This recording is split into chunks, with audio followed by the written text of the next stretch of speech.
Most important question answer for class 12th।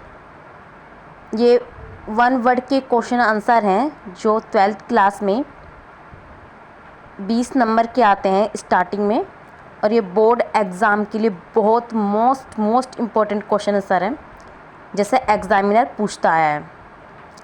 Ibn Battuta. Ibn Battuta कौन था? Ibn Battuta एक मूर देश यानी कि मोरक्को देश का यात्री था। इसने क्या लिखी थी? रेहला नामक एक किताब लिखी थी। इस किताब में तुगलक वंश की जानकारी मिलती है। और ये किसके शासनकाल में आया था? ये जो इब्न बतूता था ये मोहम्मद बिन तुगलक के शासनकाल में भारत आया था। दूसरा है मोहनजोदड़ो का प्रमुख सार्वजनिक स्थल यानी कि पब्लिक प्लेस क्या था? अन्नागार, स्नानागार। तो ये था स्नानागार। पेपर में ऑब्जेक्टिव टाइप पेपर में कम्पैटिटिव एग्जाम में 4 ऑप्शन होते हैं, अन्नागार, स्नानागार और दो और होंगे, कोई इनमें से कोई नहीं। तो इसीलिए इसमें हम क्या बोलेंगे? स्नानागार। ये स्नानागार का यूज़ कब करते? खास तौर पर पूजा पाठ के लिए। जी पूजा पाठ कुछ काम होता तो ये स्नानागार होते। और ये कहाँ? उनके मतलब शहर के बाहर यानी कि घर मकान के बाहर, शहर के बाहर बनाया जाता है स्नानागार। मोहनजोदड़ो से हमें क्या क्या मिलता है? सभा भवन मिला है। मोहनजोदड़ो को प्रेतों का टीला या फिर मृतकों का टीला भी कहते हैं। इसे सिंधु का बाग भी कहा था। मोहनजोदड़ो को सिंधु का बाग भी कहा जाता है। अब सेंधव सभ्यता का किससे व्यापारिक संबंध था? तो सेंधव सभ्यता का व्यापारिक संबंध किससे था? खास तौर पर जो स्पेशली जो है वो मेसोपोटामिया से था। और मेसोपोटामिया के लोग मेलुहा कहते थे। किसे? सैंधव सभ्यता के लोगों को। सैंधव सभ्यता के लोगों को या फिर सिंधु सभ्यता के लोगों को मेसोपोटामिया के लोग मेलुहा कहते थे। सैंधव सभ्यता का व्यापारिक संबंध वैसे तो सुमेर से, ईरान से, बहरीन से भी था, लेकिन अगर चारों आ जाए, सुमेर, ईरान, बहरीन या उपरोक्त सभी, तो आप उपरोक्त सभी लगाएंगे पेपर में। लेकिन स्पेशली अगर मेसोपोटामिया हो तो मेसोपोटामिया पे लगाया जाएगा। और मेसोपोटामिया के लोग मेलुहा कहते किसे? सेंधव सभ्यता के लोगों को। दिल्ली में शासन करने वाला पहला वंश कौन सा? गुलाम वंश।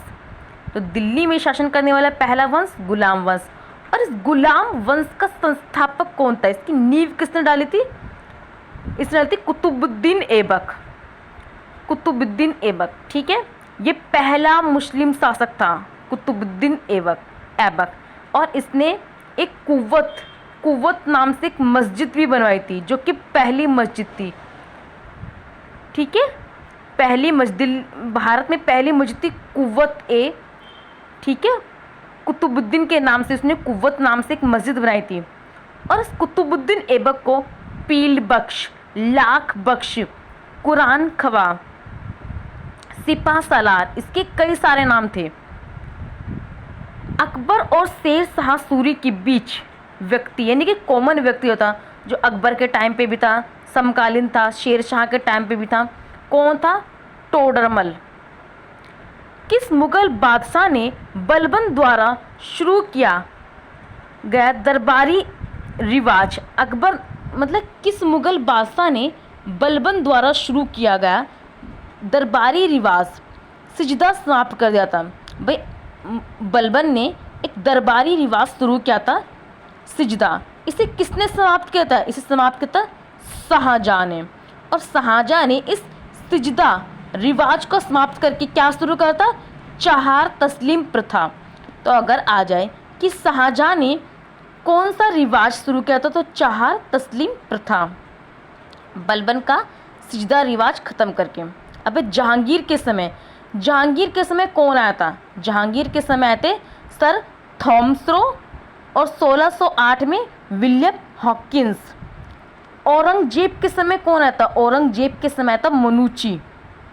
ठीक है, ये बाहर के देश के लोग थे जो उस समय आए थे इनके दरबार में, इनके दरबारों में आए हैं।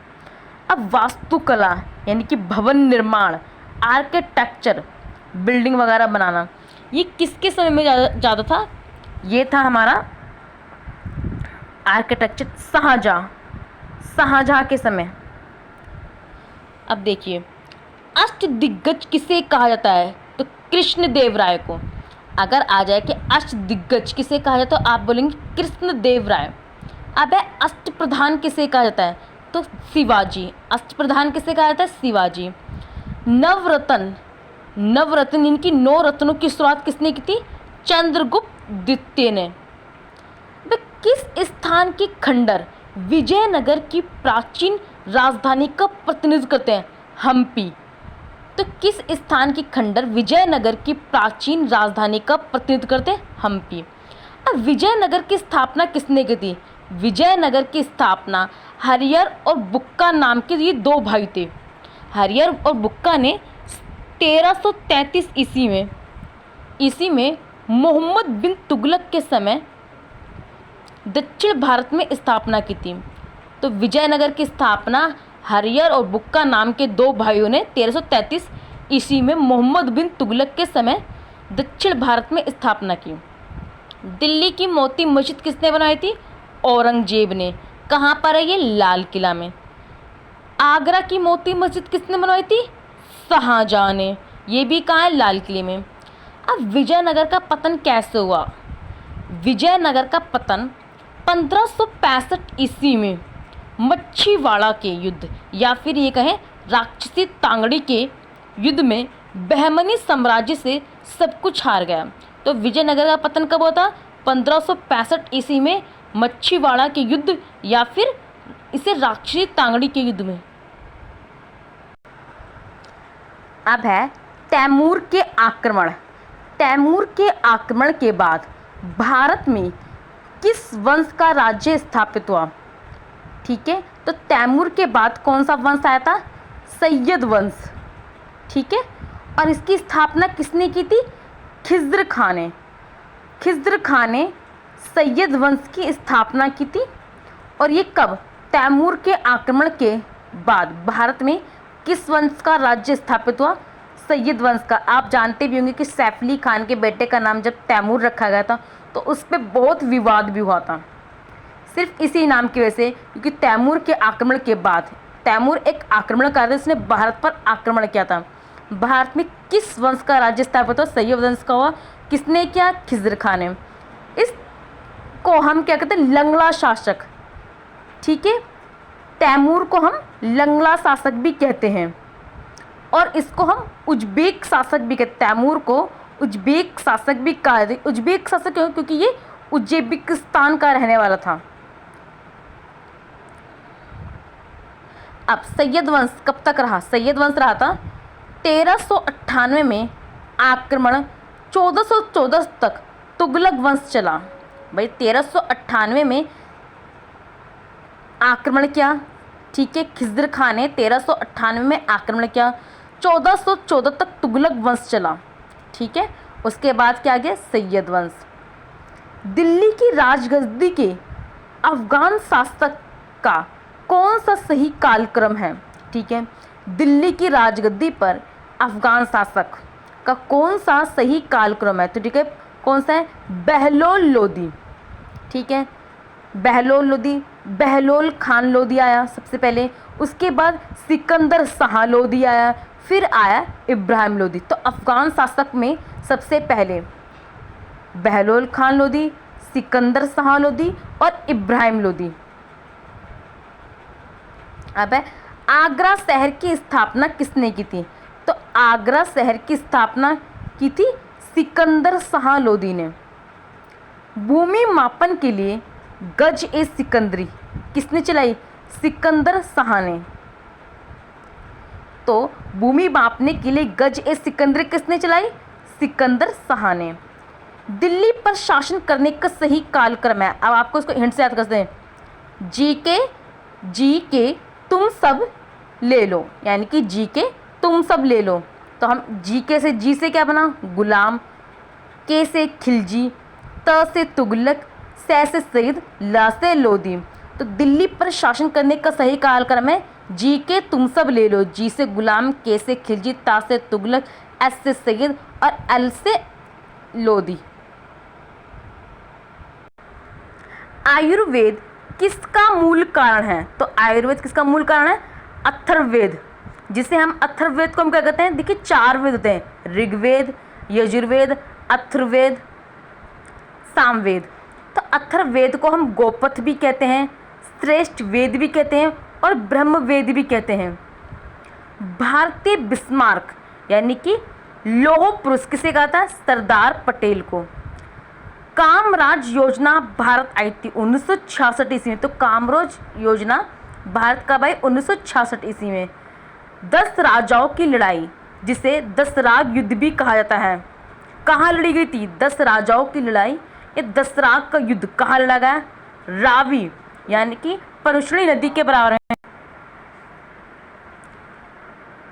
अब देखिए इस जो युद्ध का वर्ण कहाँ मिलता है? इसका वर्ण मिलता है ऋग्वेद के 7वें मंडल में। इस युद्ध का वर्ण मिलता है, ठीक है। और ये किस किस के बीच होता है? 10 राजाओं को, किसके? 10 राजा सुदास और विश्वामित्र के बीच हुआ था, जिसमें राजा सुदास जीते और विश्वामित्र हारे। इस युद्ध का वर्ण कहाँ मिलता है? ऋग्वेद के 7वें मंडल में। अब भारतीय स्वतंत्रता आंदोलन की माता, तो स्वतंत्रता आंदोलन की माता किसे कहते हैं? मैडम भिकाजी कामा। जर्मनी के स्टोरगार्ड में पहली बार तिरंगा लहराया गया था। नमक सत्याग्रह यानी कि दांडी यात्रा 12 मार्च 1930 को हुई थी, ठीक है। अब ऐसा क्वेश्चन आता है कि अमृतसर कहाँ है? सॉरी, गोल्डन टेम्पल कहाँ है? तो गोल्डन टेम्पल कहाँ है? अमृतसर में, पंजाब के अमृतसर में। अब नमक सत्याग्रह यानी दांडी यात्रा शुरू कब हुआ? 12 मार्च 1930 को। अब ये नमक सत्याग्रह दांडी यात्रा समाप्त कब हुई थी? 5 अप्रैल 1930 को। कहाँ पर? दांडी नामक जगह पर ही। 26 जनवरी स्वतंत्रता दिवस के रूप में मनाया गया 1930 में। पहली बार 26 जनवरी स्वतंत्रता दिवस के रूप में मनाया गया था। कब? 1930 में। 1932 में अखिल भारतीय हरिजन संघ की स्थापना महात्मा गांधी। भाई अखिल भारतीय हरिजन संघ की स्थापना किसने की थी? महात्मा गांधी ने। कब? 1932 में। सर्वोदय एंड भूदान आंदोलन विनोबा भावे। तो ये थे most important question class 12th के हिस्ट्री के, जिनमें से पेपर में से आता है, मतलब चांसेस रहते हैं कि मुझसे क्वेश्चन फंस जाए, ठीक है। बहुत ज़्यादा चांसेस हैं, तो आप इन्हें याद कर लीजिएगा अच्छे से।